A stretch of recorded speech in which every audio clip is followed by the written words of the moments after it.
بسم اللہ الرحمن الرحیم۔ السلام علیکم ناظرین آپ دیکھ رہے ہیں بزنس آور اور میں ہوں اسد قاضی۔ ناظرین، آج کے پروگرام میں ہم نے اسپیشلی دعوت دی ہے خرم نواز گنڈا پور صاحب کو۔ یہ سیکرٹری جنرل ہے پاکستان عوامی تحریک، اور پاکستان عوامی تحریک پچھلے 35 سال سے اپنی جد و جہد کر رہی ہے۔ 8 فروری کو پھر الیکشن ہونے جا رہے ہیں، بھرپور یہ شرکت کرنے جا رہے ہیں۔ میں نے منشور پر نظر ڈالی تو دوسرے نمبر پر ہی معیشت رکھی ہوئی انہوں نے۔ اب آج پوچھیں گے کہ پاکستان عوامی تحریک پاکستان میں معاشی نظام میں بہتری کیسے لگائے گی۔ اس وقت دیکھا جائے تو پاکستان کا جو معاشی نظام ہے وہ ابتر ہو چکا ہے۔ پی ڈی ایم کی گورنمنٹ نے جو تباہی بربادی کی، نگران حکومت سے بھی ہماری معیشت نہیں سنبھل پائی۔ اس کی کیا وجوہات ہیں، اس پر بھی بات کریں گے۔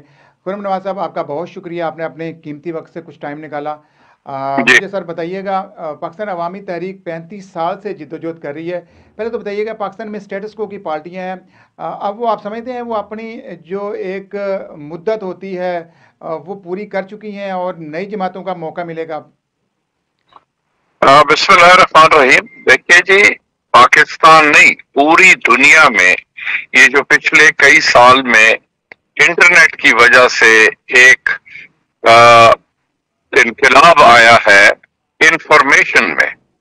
پہلے انفارمیشن کو گورنمنٹس کنٹرول کر سکتی تھی، اور اگر گورنمنٹس نہیں کنٹرول کرتی تھی تو پرائیویٹ سیکٹر کے چند بڑے احباب انفارمیشن کے فلو کو کنٹرول کر سکتے تھے، اور وہ اپنا نیریٹو جو بھی بازار میں دینا چاہتے تھے وہ نیریٹو دے سکتے تھے۔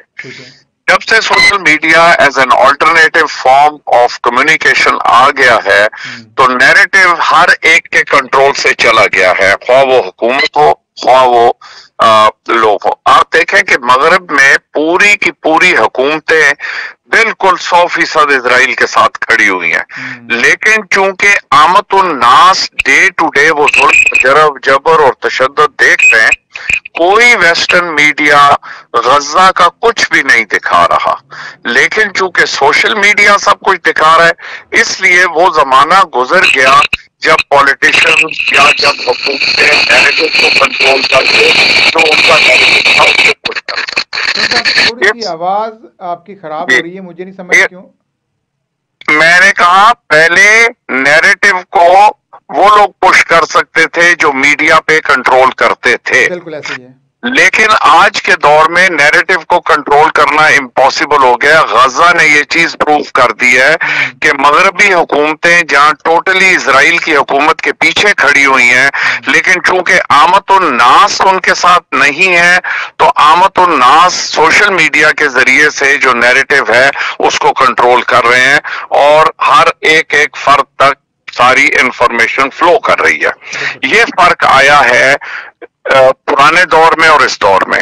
اس چیز کو اگر آپ معیشت پہ بھی لگا سکتے ہیں، اس چیز کو سیاست پہ بھی لگا سکتے ہیں۔ آج ہمارے ملک میں جو کچھ ہو رہا ہے، ٹی وی چینلز کو منع کر دیا گیا ایک شخص کا نام لینے سے۔ آزادانہ اور منصفانہ انتخابات کا تو یہ کانسیپٹ ہی نہیں ہے۔ آزادانہ منصفانہ انتخابات کا کانسیپٹ یہ ہے کہ ہر پارٹی اپنا ایک منشور دیتی ہے، اور وہ منشور جب دے دیتی ہے اس منشور کے بیسس پہ لوگ ووٹ ڈالتے ہیں۔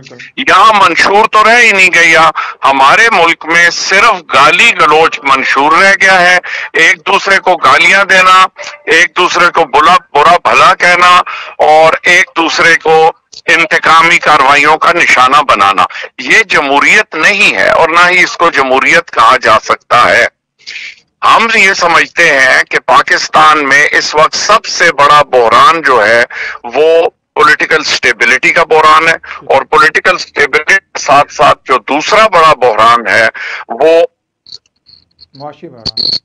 معاشی بحران ہے۔ اچھا، ہم شروع سے یہ کہتے رہے ہیں کہ 3 چیزیں ایسی ہیں یا 4 چیزیں ایسی ہیں جس پہ ساری پارٹیوں کو اکٹھے مل بیٹھنا چاہیے، اور جب تک نیشنل پالیسیز نہیں بنے گی، مثال کے طور پہ ایجوکیشن ہے، مثال کے طور پہ ایگریکلچر ہے، مثال کے طور پہ ہیلتھ ہے، مثال کے طور پہ اکانومی ہے، ڈیفنس ہے، اور فورن افیئرز ہے۔ ان ساری چیزوں پہ گورنمنٹس کو اکٹھے بیٹھ کے لانگ ٹرم اپنے مفادات کو دیکھتے ہوئے پالیسیز بنانی چاہیے۔ مجھے بتائیے کہ